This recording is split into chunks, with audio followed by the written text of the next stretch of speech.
Assalamualaikum, salam sejahtera, hello and welcome to Dare to Speak.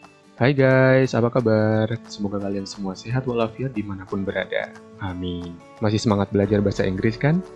Good. Kali ini saya mau ngobrol santai sama teman saya yang berasal dari Hungaria, tapi dia sudah lama tinggal di Kanada. Dan pastinya bahasa Inggrisnya bagus banget. So, kita bisa belajar banyak dari dia nih guys. And if you're interested to learn a little bit of Hungary and Canada, please be sure to stay tuned here until the end.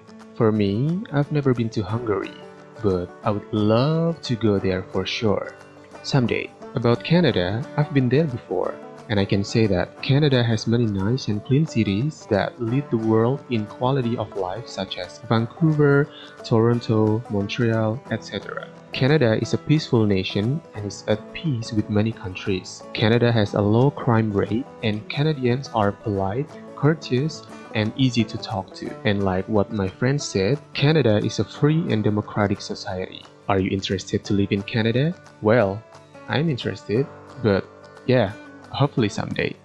Before we continue, please support me by clicking like, share, and subscribe button. Don't worry, subscribe is free. Okay, Dare to Speak starts now.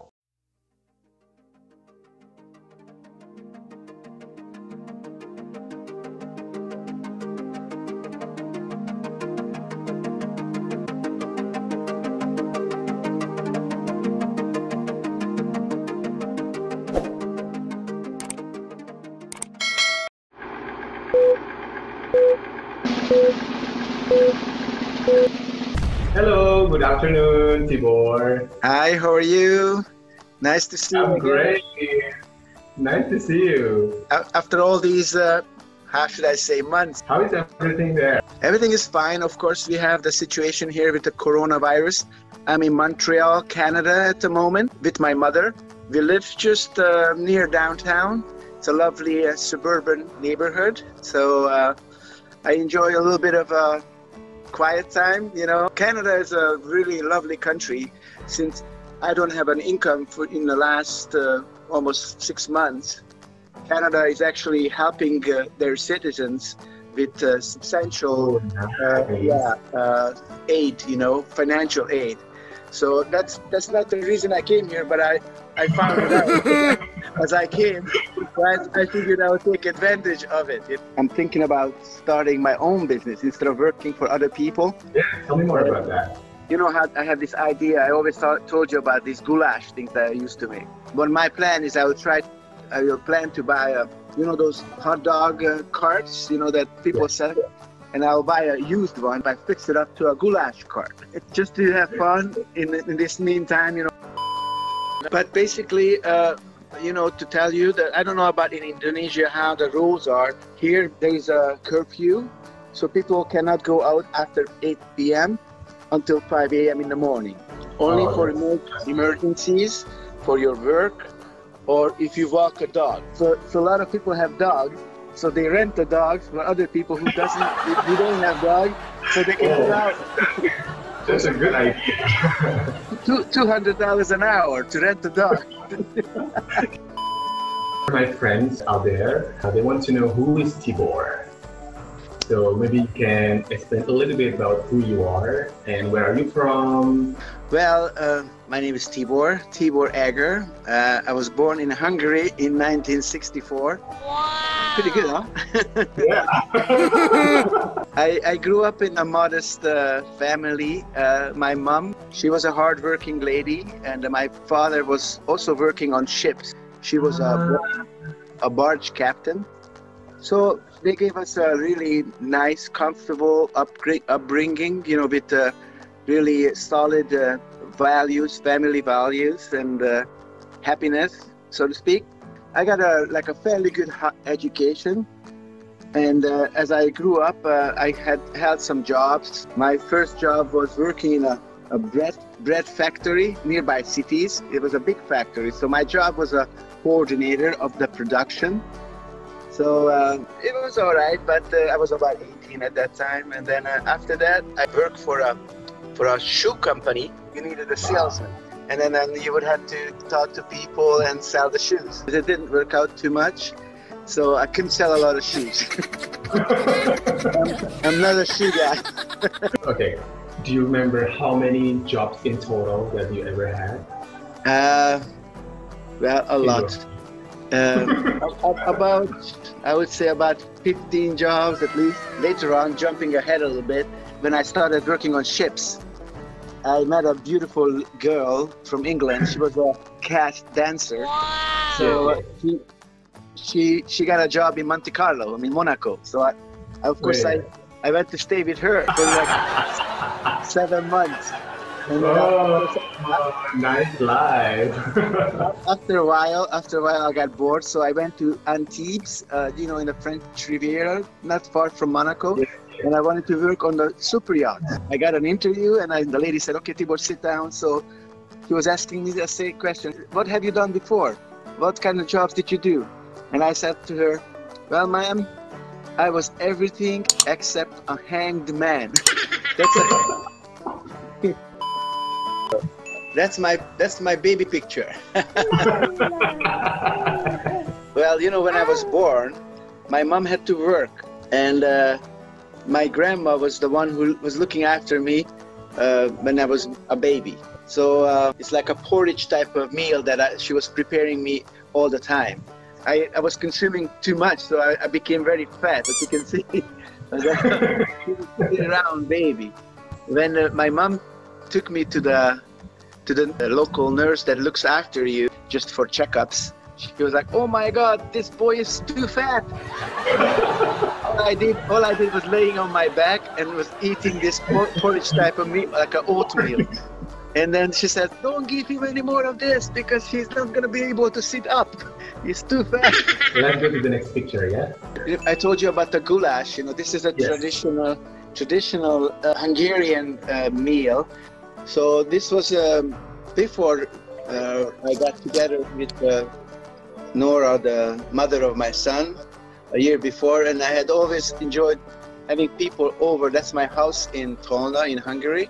So we had a lot of friends over, so I always make sure that we have a nice cookout. Mostly we will make it with beef, but you can also make a mix with beef, pork, or chicken. And basically it's like a stew. You saute the onions, you put the meat on, you brown it a little bit, you add potatoes, peppers, and tomatoes, and seasoning, and the paprika. And then you simmer it for about 1 or 2 hours. Next picture. This was us. Yeah. Yeah. First time we met. Yeah, I really had a really good time there, and how should I say, I learned a lot about your culture for sure, and tried to survive. And thanks for all your help. And also you were kind enough to be there for me when I needed the help. So I really appreciated that. And then I really look back and cherish every single moment. The beginning was a lot of challenge, but it became a lot of fun. What do you remember about that contract the most? Maybe the place or the job or the people? Yeah, the people. I love the way that you guys are look after one another, and you're a tight circle, and how you eat together, and how you have fun together after work. And all the smiles and all the music, that's what I remember the most. I remember the beautiful places we went to, like Bora Bora and me too. Oh, that's beautiful. It's like a once-in-a-lifetime experience for me. I don't know if I can go there again, so I was so lucky. I was so lucky. Correct. Yeah, we were all lucky. This beautiful picture. Yeah, this was so happy. Winter time in Győr, where they live in Hungary, and they had this Christmas decoration. It was about, I guess, 3 years ago. Noah looks so happy there. Yeah, he's something else. He's bilingual. He speaks English fluently already, even though he was born in Hungary. But we made an effort to teach him English. So yeah, and of course all the cartoons they help. Oh, this may be useful for some people. How did you teach Noah to be able to speak English in a very, very young age? Yeah, well, basically, when he was born, from day one, I spoke to him English until about he was 4 years old. And then at that time, he was already comfortable with English. So we were going back and forth with Hungarian and English, even today. Yeah. What I can recommend to watch a lot of cartoons. It helps your vocabulary. It helps your pronunciation. They are just about basic human values, and there's not much twists. And then you can learn the everyday life, how things are in a family. For example, in Peppa Pig. And Ben and Holly is a little bit of a fairy tales. It kind of sounds silly, but for kids, it's extremely helpful. How about this? This is just a recent one. This is here in Montreal. In the background is the cathedral in Montreal, the most famous. It's also called Notre Dame because it was built like after in the church in Paris, the one that burned down. It's not as colossal than in Paris, but it's still a significant building here in Montreal, one of the most famous ones. And then this is my mom. Yeah, she looks good. Yeah, she's 81. She's gonna be 81 in February, but yeah, she's very good. Okay, maybe this is too early, but please say happy birthday for her. I will. Thank you so much. So you're from Hungary, but Correct. you live in Canada for a very, very long time, since you were 24, is that correct? Correct, yeah. So what do you remember about Hungary? What memories that you still remember? But Hungary is a unique little country because it's surrounded by all kinds of countries that are, like, talking about the language. To the north, we have Slovakia. To the west, we have Austria. Slovakia is a Slavic language. Austria is German. South is Serbia and Croatia, which is also Slavic. To the east, it's Romania, which is kind of Latin. And then we have Ukraine, which is also Slavic. So basically, Hungary has a very mixed culture because of that, because of all the surrounding nations are all, it's like a melting pot. So we always had sort of influence from all over. In Hungary, it's like really, really mixed. They have blondes, blacks, or black haired. I mean, mostly white population, but now it's also changing because of immigration. But it's a very unique country. Hungarians typically they're very innovative people, but because of the history, modern history, through socialism and communism, all the people with any kind of talent left for the West, let's say Western Europe or America or Canada. So there's a lot of inventors, very smart people from the early 1900s, but none of them really succeeded in Hungary. Now Hungary is part of the European Union, so it's a different story. But the standard of living compared to, like, say, Germany, like, say, the average pay, the salaries are still a lot lower. But it's getting there. Compared to Canada, I prefer Canada for, you know how nowadays there's so many tensions in society. We see the US, it's terrible.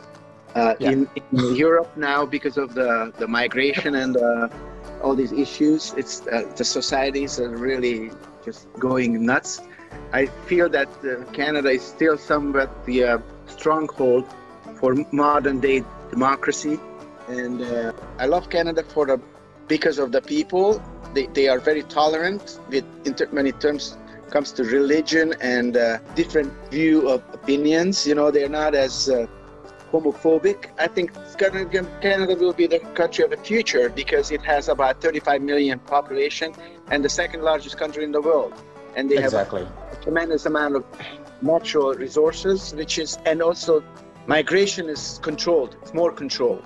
And I can recommend to anybody. Canada right now is, you know how the birth rate is declining of people that are born here, but then you need certain amount of people to sustain the economy. And so Canada has really good programs for immigration if somebody wants to come here, even though with this situation they welcome newcomers. So That's a very, very good news. yes. So anybody can go online, the government of Canada, you can Google it, immigrating to Canada.